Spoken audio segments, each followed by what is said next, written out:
Hello students, welcome in Vishesh classes. प्रश्नावली 13.2 का question number 3 में धातु का एक पाइप 70 सेंटीमीटर लंबा है। लंबाई हमें जो दी गई है यही ऊंचाई होती है।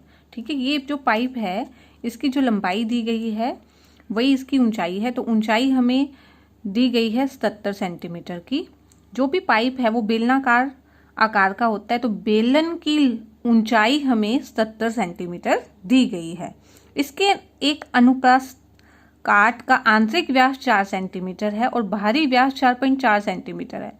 अब आप देखोगे आंतरिक व्यास, और क्योंकि जो पाइप है वो अंदर से उसकी कुछ मोटाई है, तो पूरा व्यास तो उसका कितना है 4.4 है पूरा बाहरी व्यास, और अंदर वाला व्यास जो है 4 सेंटीमीटर है।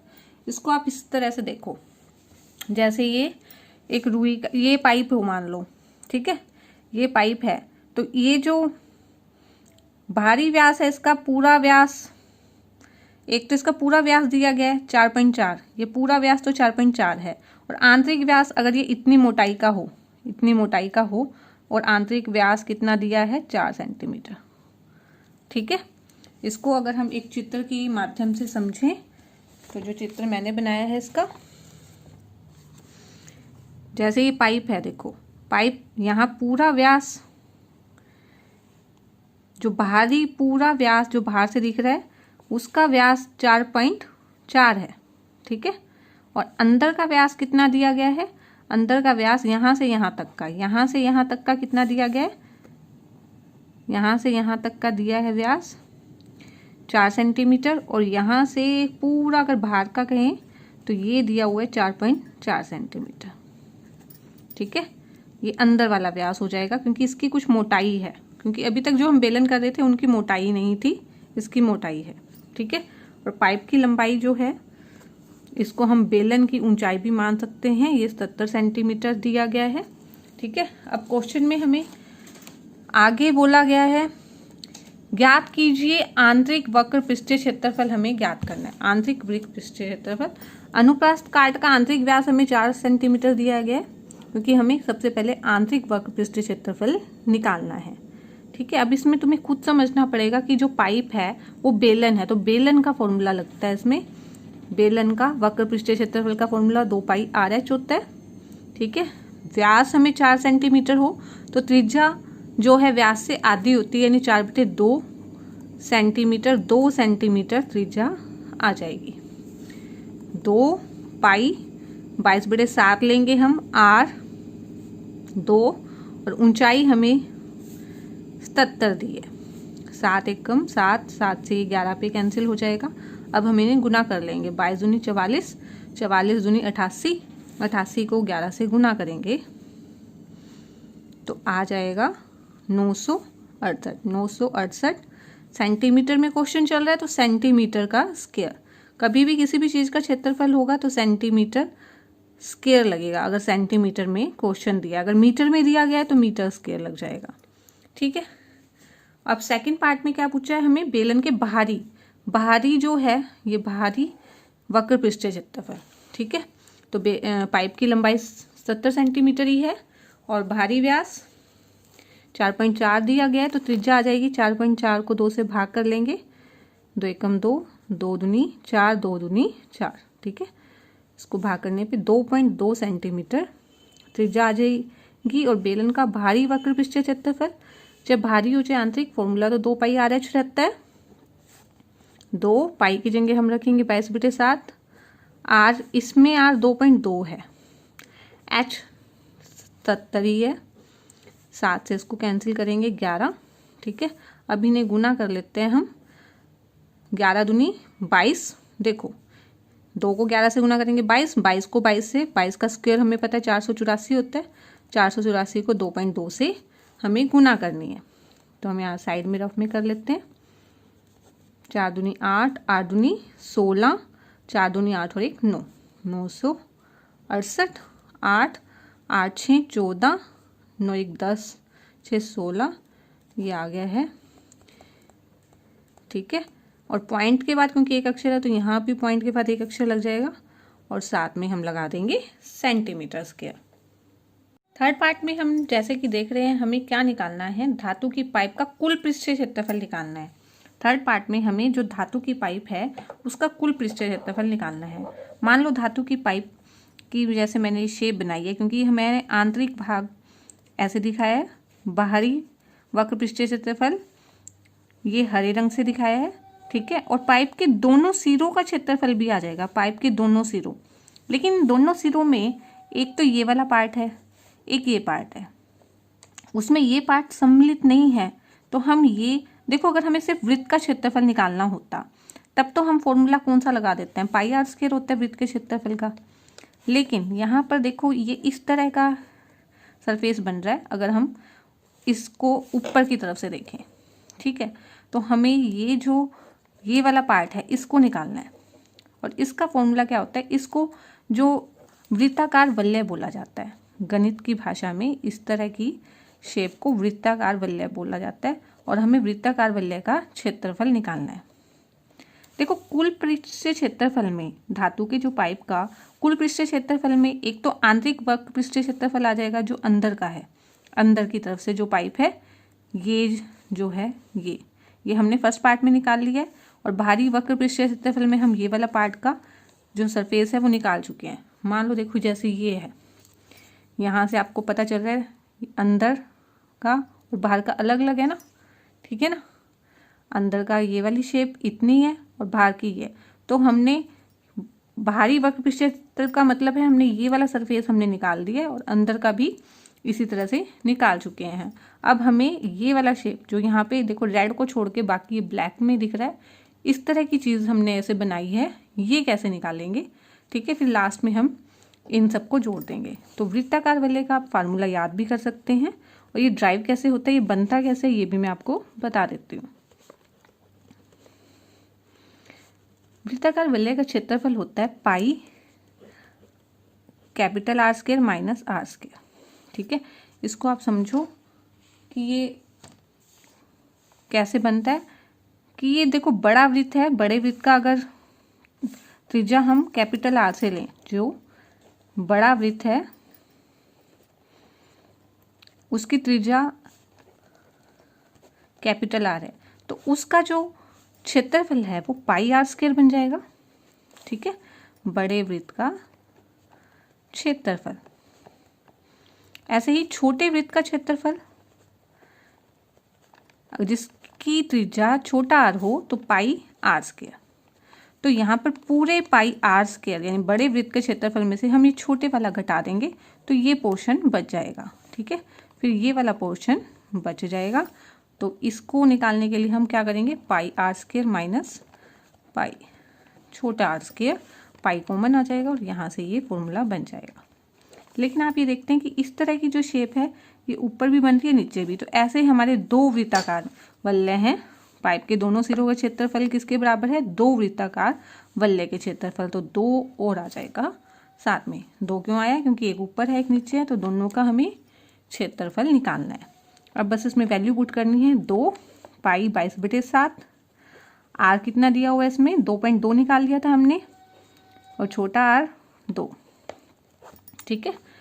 2 को 22 से गुना करेंगे 44, 44/7, 2.2 का स्क्वायर इतना आ जाएगा, 2 का स्क्वायर 4, ठीक है। देखो 22 का स्क्वायर आपको याद है, 22 का स्क्वायर कितना होता है, 484 होता है। और क्योंकि अगर 2.2 हो जाएगा, 2.2 को 2.2 से गुना किया तो पॉइंट के बाद 2 अक्षर हैं, तो 2 अक्षर से पहले पॉइंट लग जाएगा, ठीक है। और 2 का स्क्वायर में तो कोई दिक्कत ही नहीं है, 4 होता है, इसमें से 4 घटाएंगे तो 0.84 आ जाएगा। ये 44/7 गुना 0.84, ठीक है। अभी 7 से कैंसिल हो रहा है, ठीक है। 7 एकम 7, 7 दूनी 14, ठीक है। ये 0.12 आ जाएगा।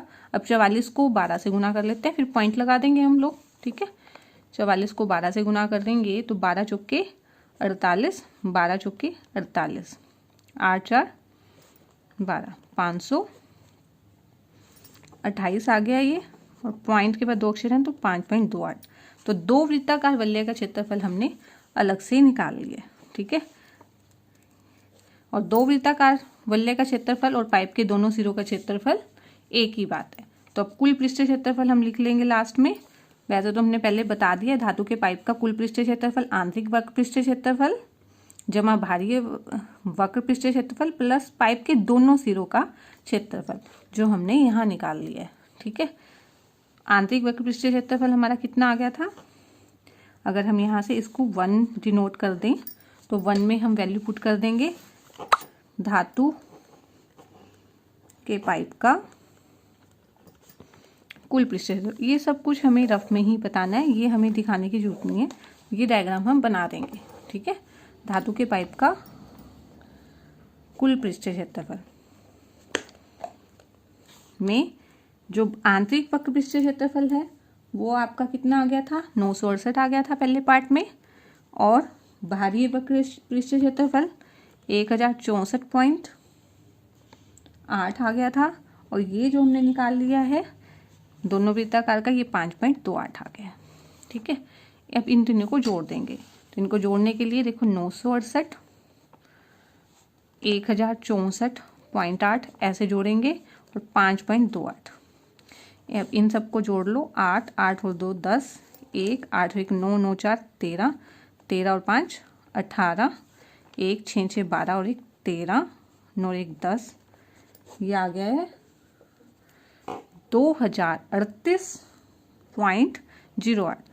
क्योंकि कुछ बच्चे गलत करते रहते हैं, पॉइंट्स को कैसे जोड़ना है, तो आपको पूरा जोड़ के इस तरह से दिखाने की जरूरत नहीं है। आप वैसे तो बड़े बच्चे हैं, हम सीधा भी कर सकते हैं। ठीक है, तो अब ये जो क्वेश्चन है तो इसमें कोई कंफ्यूज होने का अब कोई मैटर नहीं रहा, और वृत्ताकार वलय भी एक नई चीज़ आपने सीखी है इस वीडियो से।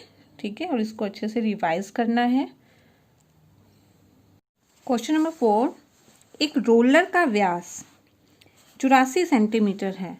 अब सबसे पहले आपको रोलर की शेप समझने की जरूरत है। रोलर जो है वो बेलनाकार शेप का होता है।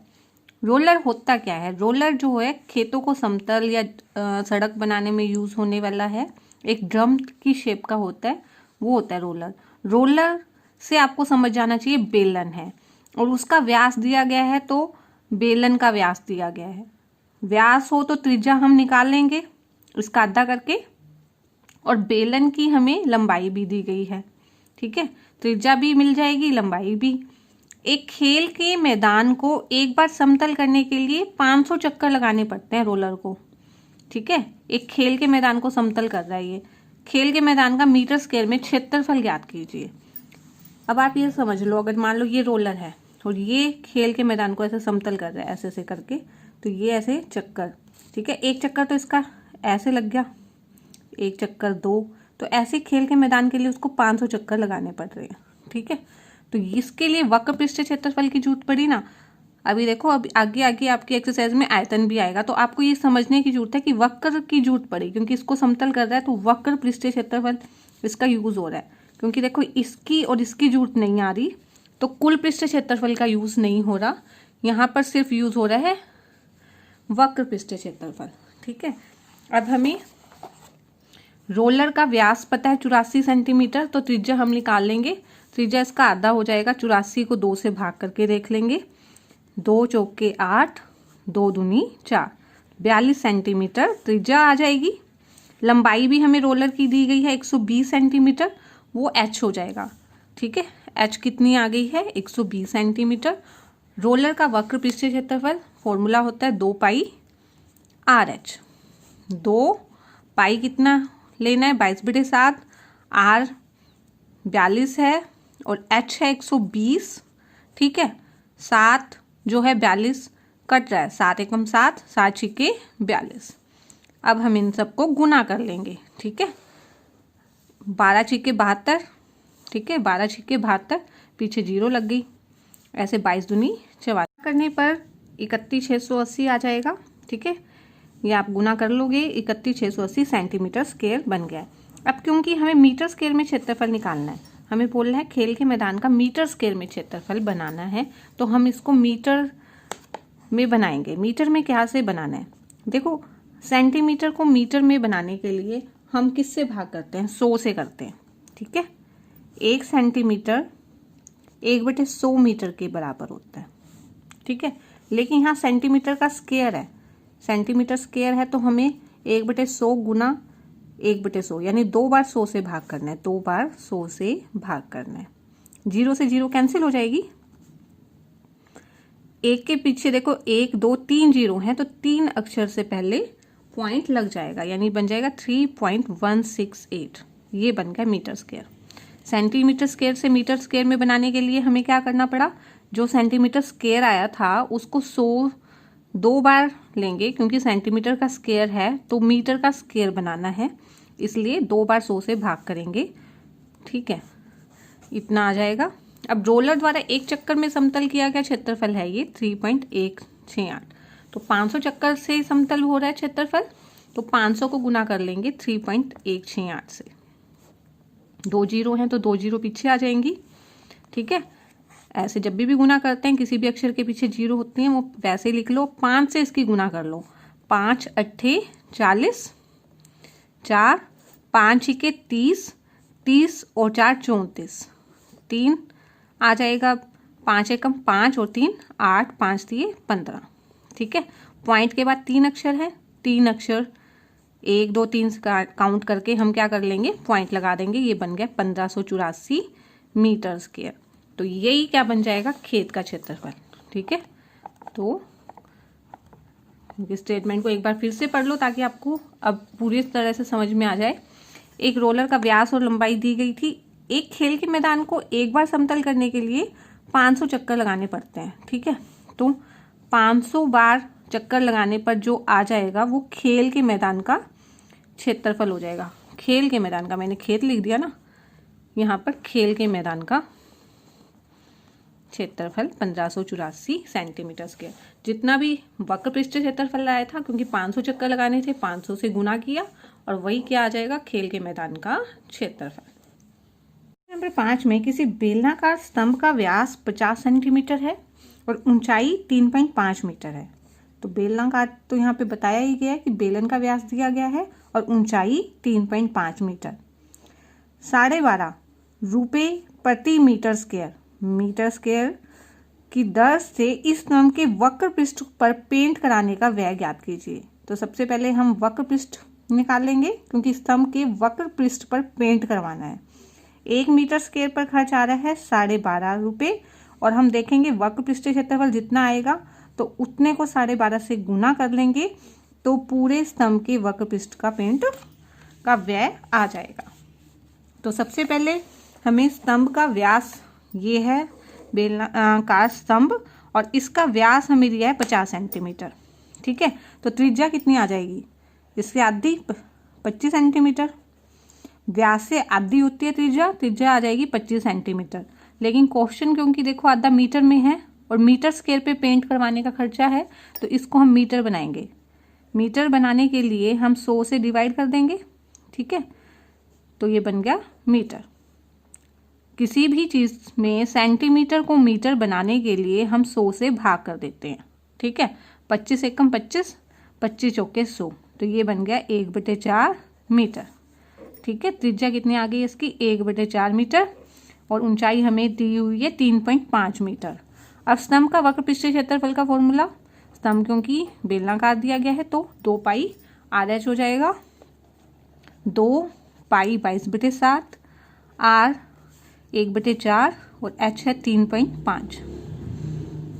अब 7 पंजे 35 है, पॉइंट से एक अक्षर है तो हम यहाँ भी पॉइंट लगा देंगे। 2 एकम 2, 2 दूनी 4, 2 एकम 2, 2 से ये काटेंगे, 2 एकम 2 11। ठीक है, ऐसे ऐसे हमने इसको सिंप्लीफाई कर लिया।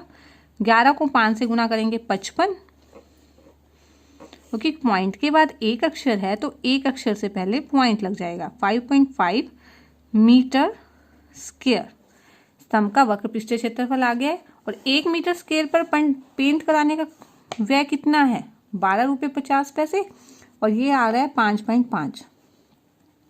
5.5 मीटर स्क्वायर पर पेंट कराने का व्यय हो जाएगा। 5.5 को हम गुना कर देंगे 12.50 से। ठीक है, इनको गुना कर लोगे तो आपका, जब गुना करेंगे हम लोग इसको, तो आ जाएगा ये 68750। ठीक है, कि गुना पॉइंट के बाद यहाँ एक अक्षर है, यहाँ दो, तीन अक्षर है, तो 1 2 3 यहाँ पे पॉइंट लग जाएगा और आंसर आ जाएगा 68 रुपये 75 पैसे। ठीक है, पॉइंट लगाना तो आपको समझ में आ ही गया होगा। सबसे पहले हमने इन दोनों की गुना की, गुना करने पर ये आ गया। ठीक है, आप रफ में गुना कर लोगे 1250 को 55 से, इसकी गुना की कंप्लीट तो इतना आ जाएगा। अब देखो पॉइंट के बाद यहाँ पर एक अक्षर है और यहाँ पर दो, तीन अक्षर हो गए कुल मिला के, तो तीन अक्षर से पहले पॉइंट लग जाएगा, क्योंकि अब हमने इसको रुपए में लिखना है तो जीरो की पॉइंट के बाद कोई वैल्यू नहीं होती, इसलिए इसको 68 रुपये 75 पैसे लिख देंगे और ये इस क्वेश्चन का आंसर आ जाएगा।